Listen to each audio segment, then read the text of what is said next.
हमारे गांव की परंपरा थी कि कुंवारी लड़कियां शाम 6 बजे के बाद घर से बाहर नहीं जाएंगी। अगर गलती से भी लड़कियां बाहर पाई जाती हैं तो हमारे गांव के सरदार उनके घर जाके उस लड़की को अपने साथ गाड़ी में बैठाकर कहीं दूर ले जाता। फिर उसके साथ क्या करता कोई नहीं जानता। एक दिन सरदार मेरी बहन को ले जाने लगा। मैंने भी सरदार का पीछा करते करते उसके अड्डे तक पहुंच गई। फिर मैंने जो नज़ारा देखा, देखते ही मेरे पैरों तले ज़मीन निकल गई, क्योंकि वह तो हम दोनों बहनें थे और एक भाई था। और मेरे पापा का कब का देहांत हो चुका था। मेरी उम्र 19 साल की थी और मैं अपने भाई बहन में सबसे बड़ी थी। घर की सारी जिम्मेदारी मेरे ऊपर थी। मेरी माँ भी दूसरों के घरों में झाड़ू पोछा का काम किया करती थी, इसलिए थोड़ा बहुत घर का गुजारा हो पाता था, क्योंकि मेरी सैलरी भी ज़्यादा नहीं थी। और सबसे हैरत वाली बात यह थी कि हमारे गांव की लड़कियां शाम 6 बजे के बाद घर से बाहर नहीं निकल सकती। अगर कोई भी लड़की 6 बजे के बाद घर से बाहर पाई जाती तो सरदार उसके घर जाकर उस लड़की को अपने साथ लेकर जाता, और उस लड़की के साथ क्या करता इसकी खबर किसी को भी नहीं थी। मैं तो यह सोच सोच कर बहुत ज़्यादा परेशान रहती थी, क्योंकि मेरी बहन सुषमा 17 साल की थी, अभी इंटर की पढ़ाई कर रही थी। उसे लेकर मेरे अंदर बहुत ज़्यादा डर था। अगर गलती से भी 6 बजे के बाद कहीं घर से बाहर निकल जाए तो पता नहीं सरदार क्या करेगा और कहाँ लेकर जाएगा। यह सब सोच सोच कर मेरा दिल घबरा रहा था। खैर, अभी तो मैं जॉब के लिए लेट हो रही थी। अब मैं घर से निकलने वाली थी। अचानक से मेरा भाई मेरे पास आया और पैसे मांगने लगा। पता नहीं पैसे लेकर क्या करता था और कहाँ जाता था, किसी को कुछ भी पता नहीं था। फिलहाल अभी तो मैंने उसे पैसे दे दिए और जॉब के लिए निकल गई। सुषमा भी तैयार होकर अपने कॉलेज को चली गई। मेरी माँ घर का सारा काम करके फिर उसके बाद दूसरों के घर में काम करने के लिए चली गई। मैंने अपनी माँ से कहा, माँ आप काम छोड़ दें, क्योंकि मेरी माँ की उम्र काम करने की नहीं थी। बस घर की परेशानियों की वजह से मेरी माँ भी दूसरों के घर में जाकर झाड़ू पोछा का काम किया करती थी और मुझे बहुत ज़्यादा दुख होता था। काश मेरे पापा भी होते तो हम लोग इतनी तंगी में नहीं रहते और मैं भी जॉब ना करती, अपनी पढ़ाई पूरी करती। शायद हमारी किस्मत में यही सब लिखा था। और यही सब सोचते सोचते मैं भी कब अपने जॉब पहुंच गई। जाकर अपने कैबिन में बैठ गई। थोड़ी ही देर बाद बॉस ने अपने ऑफिस में बुलाया था और साथ में यह भी कह रहे थे, मैंने जो फाइल दिया था उसे भी साथ लाना। मैंने भी फाइल लेकर बॉस के कैबिन तक गई। बॉस ने कहा कि आज तुम यह पूरा काम ख़त्म करके ही घर जाना, क्योंकि यह फाइल मुझे कल तैयार चाहिए। अब तो मेरा दिल बैठा जा रहा था, क्योंकि हमें 6 बजे से पहले घर पहुंचना था। अब तो मैं दो राहों के बीच में फंस गई थी। मेरा दिमाग ने भी काम करना बंद कर दिया था। हे भगवान, यह सब मेरे साथ क्या हो रहा था। अगर घर गई तो मेरी जॉब छूट जाएगी। अगर जॉब पर रहकर काम पूरा करती तो सरदार मुझे अपने साथ पकड़ कर ले जाएगा। अब तो सोच सोच कर मेरा दम भी घुटने लगा था। अब मैं करूँ तो क्या करूँ। फिर सोचा कि चलो फाइल को ही अपने साथ घर लेकर जाती हूँ और कल तक फाइल को तैयार करके सर को दे देंगे। मेरी जॉब भी नहीं छूटेगी और अपने गांव की परंपरा से भी बच जाऊंगी। फिर उसके बाद हम टाइम से पहले ही अपने घर पहुँच गए।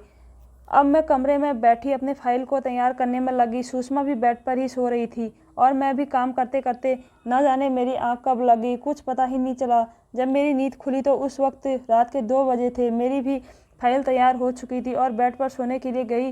बेड पर तक पहुंची तो सुषमा बेड पर नहीं थी। हमने सोचा कि हो सकता है सुषमा पानी पीने के लिए गई हो और फिर वॉशरूम गई हो। बस मैं यही सोच रही थी और सोचते सोचते करीबन 1 घंटा बीत गया। जब देखा अभी तक सुषमा नहीं आई। अब तो मेरा दिल फटा जा रहा था। पता नहीं मेरे दिल में क्या क्या ख्याल आ रहे थे। पता नहीं यह लड़की इस वक्त कहाँ चली गई है। मैंने सारा घर छान मारा लेकिन सुषमा कहीं नहीं मिली। अब तो मुझे कल का इंतजार था जब सरदार मेरे घर आता और मेरी बहन का हाथ पकड़कर ले जाता। लेकिन थोड़ी देर बाद सुषमा खुद मेरे पास आई और आकर बैठी गई। मैंने पूछा, सुषमा तुम कहाँ थी? हमने तुम्हें कहाँ कहाँ नहीं ढूंढा। उसने बताया कि छत पर टहलने के लिए गई थी। मैंने उसे समझाया, देखो सुषमा, तुम्हें पता है ना हम लोगों के गांव की परंपरा क्या है, इसलिए तुम अपना ख्याल रखो, टाइम के मुताबिक अपने घर पर ही रहो। सुषमा कहने लगी, दीदी आप फिक्र ना करें, मैं कभी घर के बाहर नहीं जाऊंगी, टाइम के मुताबिक घर पर ही रहूंगी। जब सुबह आँख खुली तो मेरी माँ घर का सारा काम ख़त्म कर चुकी थी। मैं भी किचन में जाने लगी, तभी मेरे कानों में कुछ चहल पहल की आवाज़ आने लगी। मेरा दिल तो अब बैठा जा रहा था। अब मैं थर थर काँपने लगी थी। सारा काम छोड़कर पहले अपनी बहन को देखने चली गई। अपनी बहन को सोता हुआ पाके मेरी जान में जान आई, क्योंकि जो बाहर चहल पहल हो रही थी और किसी और का नहीं बल्कि हमारे गांव में सरदार आया हुआ था और अपने साथ उस लड़की को गाड़ी में बैठा कर ले गया। जब मैं बाहर गई तो पता चला कि जो मेरी बहुत अच्छी सहेली है उसी को सरदार लेकर गया है। यह बात सुनकर मेरे पैरों तले ज़मीन निकल गई, क्योंकि मेरी दोस्त 6 बजे के बाद घर से बाहर निकलती नहीं थी। फिर यह सब कैसे मुमकिन था। अब तो मुझे सरदार पर बहुत ज़्यादा गुस्सा आने लगा। अब मैं भी जल्दी से अपनी दोस्त रेखा के घर गई, जो कि उसकी माँ बहुत ज़्यादा रो रही थी। मैंने पूछा, आंटी रेखा कहाँ है? आंटी हैरत भरी नज़रों से बताने लगी, सरदार कह रहा था कि मेरी बेटी रोज़ रोज़ रात को डिस्को जाया करती और सरदार के चमचे देख लिए थे और सुबह होते ही सरदार मेरे घर आया और मेरी बेटी को साथ ले गया। अब तो मुझे सरदार पर बहुत ज़्यादा गुस्सा आ रहा था, क्योंकि सरदार ऐसे कैसे कह सकता है, क्योंकि रेखा बहुत नेक और शरीफ लड़की थी। रेखा मेरी बेस्ट फ्रेंड थी, उसकी हर एक बात की खबर रहती थी। जैसे सरदार बोल रहा था वैसे रेखा नहीं थी। अब मेरा दिल बैठा जा रहा था, ना जाने रेखा को कहाँ लेकर गया होगा, मेरे दोस्त किस हाल में होगी, उसके लिए मुझे बहुत ज़्यादा अफसोस हो रहा था। लेकिन अब मैं कर भी क्या सकती थी, गांव की परंपरा थी, उसके खिलाफ आवाज़ उठाने वाला कोई भी नहीं था। हम गांव के लोग मजबूर थे, इस परंपरा को निभाते आ रहे थे। मैंने भी आंटी को समझाया और फिर अपने घर चली गई और जाकर थोड़ी देर बैठ कर सारी बातें सोचने लगी। ये कैसे मुमकिन था? रेखा तो बहुत शरीफ लड़की थी, फिर वह कैसे डिस्को में जा सकती है? यही सब सोचते सोचते अचानक से मुझे याद आ गया, मुझे तो फाइल लेकर टाइम से सर को देना है। फिर मैं जल्दी जल्दी तैयार हो गई। उसके बाद मैं जॉब के लिए निकल गई। रास्ते में देखा कि मेरा भाई कुछ लड़कों के साथ बैठा हुआ था। वहाँ बैठकर वो क्या कर रहा था? मैं जल्दी में थी, इसलिए मैं जॉब के लिए निकल गई। ऑफिस पहुँचने के बाद सर के कैबिन में गई और फाइल देकर वापस अपने जगह पर आकर बैठ गई, क्योंकि मैं बहुत ज़्यादा परेशान थी। पहले तो मेरी दोस्त रेखा और दूसरी तरफ मेरा भाई यह सोच रही थी कि घर जाते ही सबसे पहले मैं अपने भाई की खबर लूँगी। यह सब सोचते सोचते आज मेरा सर बहुत ज़्यादा दर्द कर रहा था। मेरा मन यही कर रहा था कि कब घर पहुँचे और पता लगा सके आखिर मेरा भाई उन लोगों के साथ क्या कर रहा था। खैर, अब मैं भी घर जाने के लिए निकल गई थी। थोड़ी ही देर बाद घर पहुँच गई। घर पहुँचते ही मैंने पूछा, सुषमा नीरज कहाँ है? दरअसल नीरज मेरे भाई का नाम था। सुषमा कहने लगी, नीरज आज सुबह से स्कूल गया हुआ है। मुझे तो पता था नीरज स्कूल नहीं गया। मैंने सोचा माँ से पूछती हूँ, हो सकता है माँ को पता हो। मैं भी माँ के पास गई और पूछा, माँ आपको नीरज कुछ बता कर गया है? नीरज कहाँ गया है? माँ कहने लगी, नहीं, मुझे तो कुछ भी बता के नहीं गया है। माँ को कुछ भी नहीं बता सकती थी, क्योंकि माँ खामखा परेशान हो जाती, इसलिए मैंने बिना कुछ कहे अपने कमरे में चली गई। थोड़ी देर बाद नीरज की आवाज़ मेरे कानों में आई।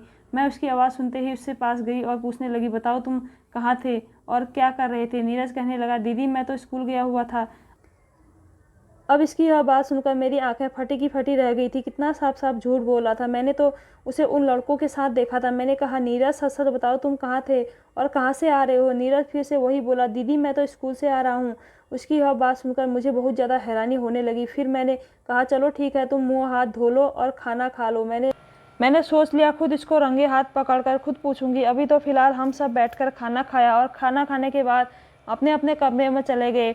मैं भी थोड़ी देर के लिए माँ के कमरे में चली गई और अचानक से मेरे दिमाग में रेखा का ख्याल आया। पता नहीं बेचारी के साथ क्या हो रहा होगा। मैं बहुत ज़्यादा सोचने लगी और घबराने भी लगी।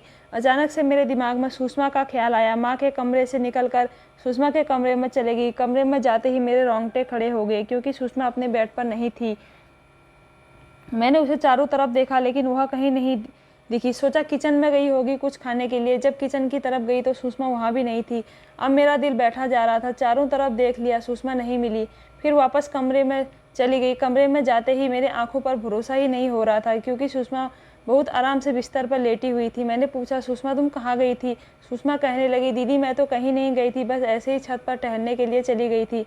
गर्मी बहुत ज़्यादा लग रही थी। सुषमा का यह बात सुनकर मुझे विश्वास नहीं हो रहा था, क्योंकि इस समय कमरे में भी ज़्यादा गर्मी नहीं थी, सर्दियों का मौसम था। मैंने कहा, चलो ठीक है, अब सो जाओ। सुबह मेरी आँख खुली, लेकिन आज संडे था, इसलिए मुझे जॉब पर नहीं जाना था। मैंने भी सुषमा को जगाया और कहा, सुषमा आज तुम नहा धोकर रेडी हो जाना, आज हम दोनों मार्केट जाएंगे।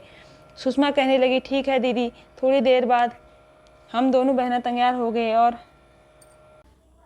और माँ से पूछा, माँ आपको कुछ चाहिए तो बता दीजिए। माँ कहने लगी, नहीं अभी तो हमें कुछ नहीं चाहिए, हमने सोचा नीरज को भी अपने साथ लेकर चलते हैं। जब नीरज के पास गई तो कहने लगी, नीरज तुम्हें कुछ लेना है तो चलो, हम दोनों बहनें मार्केट जा रहे हैं। नीरज कहने लगा, नहीं दीदी मुझे कुछ भी नहीं चाहिए, बस थोड़ा सा पैसा दे दो। नीरज की यह बात सुनकर मुझे बहुत ज़्यादा हैरत होने लगी थी, लेकिन इस बार पैसे लेकर खुश लग रहा था। अब हम लोग मार्केट के लिए निकल गए। मैंने कहा, सुषमा तुम अपने लिए कुछ कपड़े ले लो। सुषमा कहने लगी, ठीक है दीदी। अब जिस दुकान पर भी सुषमा जाती, उस दुकान वाले उसे बहुत महंगे महंगे कपड़े दिखाते। हमने कहा, भैया हमें कुछ सस्ते वाले कपड़े दिखाइए। दुकान वाले सुषमा की तरफ देखने लगे। अक्सर ही लोग सुषमा को मैडम मैडम कहा करते थे। अब यह सब क्या हो रहा था? सुषमा को कैसे लोग उसे महंगे महंगे सामान ही दिखाते थे? मैंने कहा, सुषमा यह सब लोग तुम्हें मैडम मैडम क्यों कह रहे हैं? सुषमा भी कहने लगी, मुझे भी नहीं पता, मैं तो घर से बाहर भी नहीं निकलती, बस कॉलेज जाती हूँ और कॉलेज से वापस सीधे अपने घर आती हूँ। फिर मेरे दिमाग में आया, हो सकता है मेरी बहन की तरह दिखने वाली और कोई लड़की भी हो। मैंने कहा भैया आप जिसको समझ रहे हैं हम वो लोग नहीं हैं, हम बहुत गरीब हैं, हमें कुछ सस्ते ही सामान दिखाइए। लेकिन हमारी बात पर किसी ने विश्वास नहीं किया। मैं भी गुस्से में आकर सुषमा का हाथ पकड़ा, मार्केट से निकलकर रोड पर आ गई। अब मैं सोचते सोचते रोड पर जा रही थी कि अचानक मेरा भाई दिखाई दिया। फ़ौरन उसके पास चली गई और जाते ही जो नज़ारा मैंने देखा, कभी सपने में भी नहीं सोचा होगा कि नीरज स्कूल जाने के बजाय यहाँ पर आकर यह सब कुछ करता है। दरअसल वह जिन लड़कों के साथ था वह लड़के इधर उधर बैठकर जुआ खेला करते थे और मैंने भी अपने भाई को उन लड़कों के साथ देखा था। अब मैं पूरी तरह से टूट चुकी थी। जब घर पहुँच गई तो सीधे अपने कमरे में जाकर लेट गई और सोचने लगी कि मैंने क्या सोचा था, अपने भाई को पढ़ा लिखा कर बहुत अच्छा काबिल इंसान बनाऊंगी, लेकिन सब कुछ मिट्टी में मिल गया। नीरज तो कभी स्कूल जाता ही नहीं था, घर से निकलता है स्कूल के लिए और बाहर जाकर लड़कों के साथ इधर उधर घूमता रहता और नशा भी किया करता। यही सब सोचते सोचते माँ मेरे पास आई और कहने लगी, बेटा मेरी भी तबीयत ठीक नहीं रहती है, कब भगवान की तरफ से बुलावा आ जाए कुछ पता नहीं है। मैं चाहती हूँ मेरे रहते ही तुम्हारी शादी हो जाए। मैंने कहा माँ ठीक है, आप टेंशन मत लो, सब कुछ ठीक हो जाएगा। मेरी माँ भी मेरे सर पर हाथ रखते हुए कमरे में चले गई। अब जब सुबह हुई तो मैं जॉब के लिए निकल गई और जाके अपने कैबिन में बैठ गई, अपने कामों में बिजी हो गई। थोड़ी देर बाद मेरे सर का फ़ोन आया। सर फ़ौरन ही अपने कैबिन में बुलाए। जल्दी से उठकर मैं चली गई और सर कहने लगे बैठ जाओ। मैंने पूछा सर आप हमें यहाँ क्यों बुलाए हैं? सर कहने लगे आज तुम्हें किसी से मिलवाना है। अचानक ही अपनी माँ को अपने पास बुलाए और कहने लगे ये मेरी माँ है। मैंने भी पैर छू लिए और हम साथ में बैठ गए और बॉस की माँ पूछने लगी बेटा तुम्हारे घर पर कौन कौन है? मैंने भी कहा माँ है और हम दोनों बहन और एक भाई।